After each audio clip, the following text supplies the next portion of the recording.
Good morning to another episode of Rod's Views. Today, I talk to you on the day where the inauguration of President Cyril Ramaphosa to his second term of office. So you'll get views that are direct, uncontaminated, thoughtful, and thought-provoking. So please subscribe to the Rod's Views YouTube channel and encourage your friends to do so as well. So I continue in this vein of talking about post 2024 elections and where to next for South Africa. And today I want to talk about the GNU statement of intent as signed by the DA and the ANC and parties joining it, especially after the polemic that happened overnight when Helen Zille and Fakile Mbalula had interviews around this thing. So the one thing is this: parties cannot just join the GNU, and whether one like it or not, but technically Helen Zille is correct, especially if one reads that agreement. So do yourself a favor, read that agreement again. It's publicly available, especially clauses 19, 24, and 20 and 28. So the bottom line is this: the ANC cannot just get people to come and join the GNU without the democratic alliances, concurrence. I want to underscore concurrence.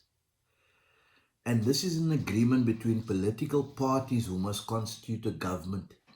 So it's not an agreement with the state that the DA has with the state or the ANC has with the state.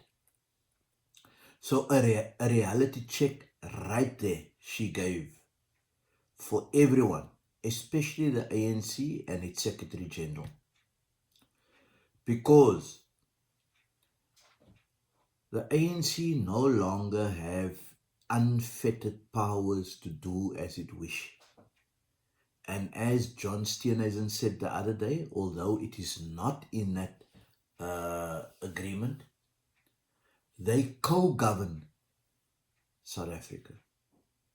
So the ANC and its SG and whoever else cannot just willy-nilly announce that so-and-so, whether it is a PA, the Good Party, the PAC, or Pit Pompis, or Tabu Zulu, whoever joined the GNU. The ANC and the DA must both agree to allow them in because they control 60%, they make up 60% of the parties. So what is clear, and I think they had a big brouhaha because of Gayton McKenzie, the PA allegedly joining the scene. They don't want the uppity and uncontrollable Gayton in this GNU. Or if he comes in, they want to make it enough noise to make him understand that he only got in with the DA's say-so. So they are okay with a neutered Patricia de Lille of good to join, though my sense is she only signed just to get a cabinet post. And she won't rock the boat as long as she's fine as a minister or deputy minister or any other such executive position in a new administration.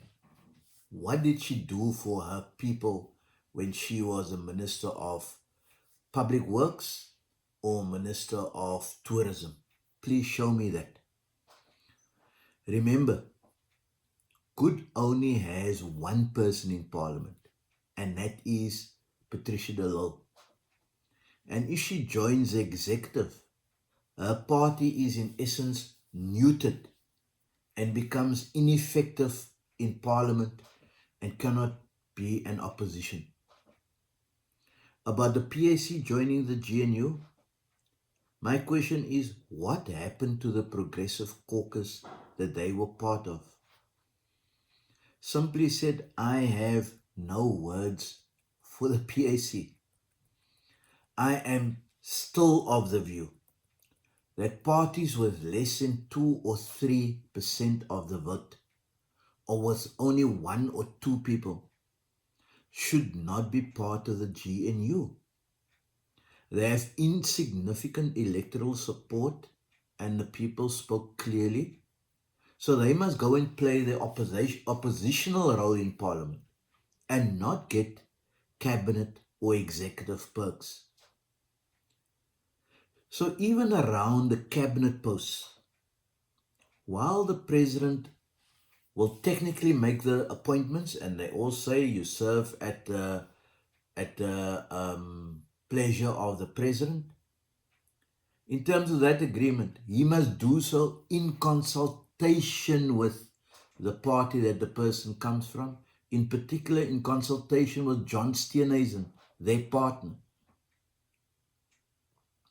Not after a consultation or so on, but in consultation.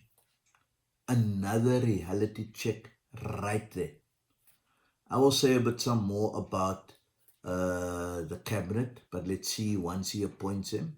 However, should the cabinet stay the same size, not get reconfigured, or he even increases the size of the cabinet and stay with the deputy ministers, that GNU would have lost lots of those, probably including myself, who are prepared to give it a chance. So hence I asked at the time when this thing was signed, when the agreement was signed between the ANC and Fikile Mbalula signed on Friday, as I was at the sitting of Parliament, and the DA, Helen Zille, and the IFP was nowhere on that document. I asked, where were they? How come they didn't sign it? So I think it's a carefully crafted agreement and cleverly crafted, and maybe the ANC didn't pay enough attention to the nuances and the detail. So unfortunately, it's my considered view that the DA is on solid ground around this.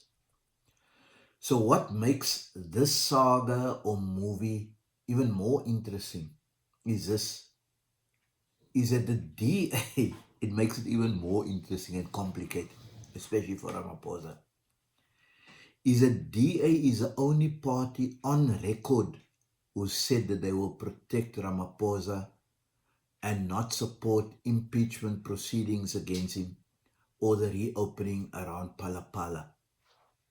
The Red Berets, which is the EFF, and the Green Berets, which I call the MK Party, most certainly will not support that view of the DA.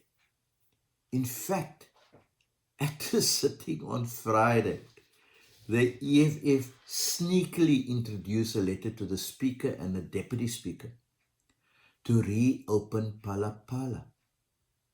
So, Cyril Ramaphosa cannot even be sure about the support of his whole caucus on this matter, let alone the support of the Green Berets, the Red Berets, and any of some of the other parties like the ATM and so on. So some free advice to the ANC and the DA on this. Don't disagree with each other in public about these matters. Or if you are keen to do so, be careful with your words. Get your lawyers to explain this agreement in plain English to you so that you understand it better.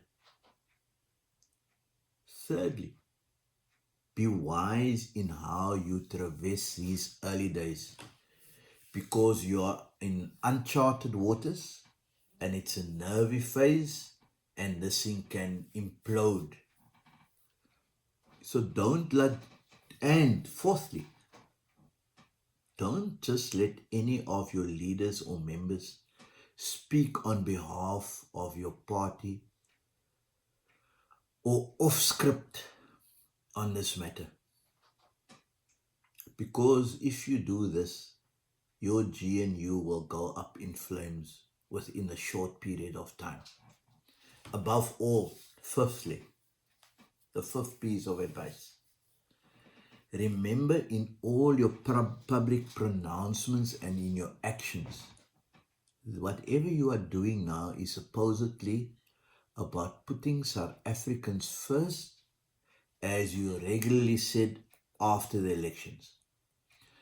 So yeah, this movie is continuing to hurtle from scene to scene.